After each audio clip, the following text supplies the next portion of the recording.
L'objectif de cet enchaînement des 6 sons est de travailler principalement la respiration, ce qui va nous permettre de mobiliser le chi dans des mouvements descendants, des mouvements ascendants, et ainsi venir comme masser notre corps. On va avoir le chi qui va monter dans l'inspiration avec cette respiration thoracique, respiration régressive qui vient nous remplir au niveau du yang. Et puis ensuite, dans l'émission du son, eh bien, nous allons conduire ce chi vers le bas en gonflant l'abdomen, ce qui va nous permettre d'apaiser et de libérer vers le bas. Le bas de notre corps, le ventre, c'est le lieu de transformation de toutes nos énergies.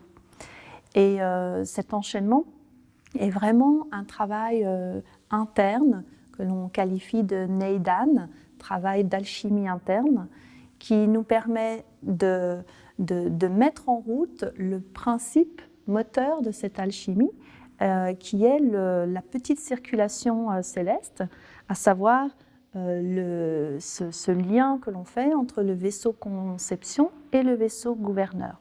Alors il y a comme ça une énergie qui va circuler dans ces réservoirs d'énergie, et grâce et par cette circulation, cette énergie va être transformée en énergie vitale. C'est le cas lorsque l'on va émettre des sons, on va à l'inspiration se charger de l'énergie vitale, ramener du chi positif à l'intérieur, rempli d'oxygène, de bonnes vibrations. On peut visualiser de la lumière, quelque chose qui va être bénéfique pour soi. Et donc ça va remplir, ça va travailler sur le chi ascendant dans le vaisseau conception. Et puis ensuite, on va à l'expiration avoir une sorte d'évacuation du chi perverse. On peut visualiser comme des petites volutes grises qui s'échappent avec le son et qui vient comme ça libérer nos organes, des émotions et des énergies qui se sont accumulées. Donc vers l'extérieur, mais aussi grâce à cette mise en mouvement à l'intérieur, cette énergie perverse va se renforcer, se transformer en énergie positive. Donc ce sont les grandes lois de l'alchimie interne que l'on va mettre en pratique dans cet enchaînement qui est très interne, à la fois assez simple au niveau de l'exécution de la technique, peu d'exécution de techniques de jambes, des techniques de bras assez simples, mais toute la force de cet enchaînement va venir du fait que l'on va se mettre dans un état d'esprit de transformation. Et selon la classification des émotions reliées à nos organes, on va pouvoir ainsi transformer les émotions en vertus et se nourrir de bonnes énergies. Tout pratiquant, à force d'enchaînement et d'entraînement, va repérer les effets bénéfiques de cet enchaînement.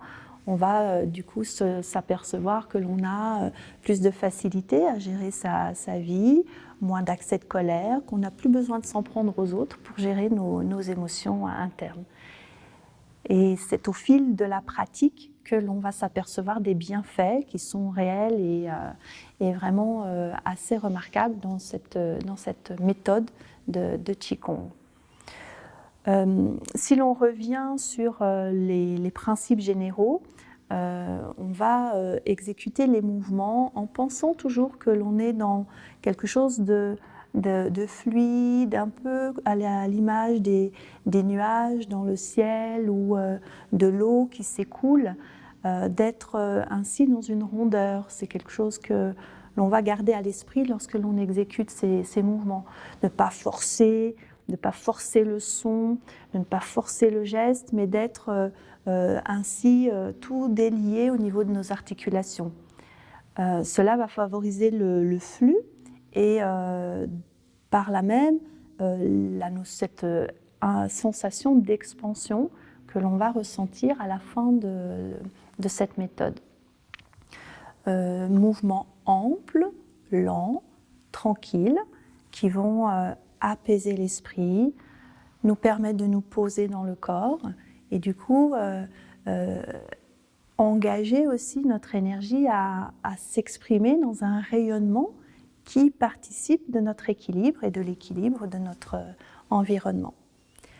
Alors, je ne peux que conseiller cette pratique des Luizhijie, les 6 sons, d'associer la forme de la bouche, l'émission du son, la pensée positive, la dilatation, la connexion avec l'extérieur et d'avoir cette conscience que l'on est tous partie prenante dans la transformation de nos émotions, la transformation de notre énergie pour laisser apparaître et vivre le principe vital qui est cette notion de chi et du vivant, de l'ordre du vivant.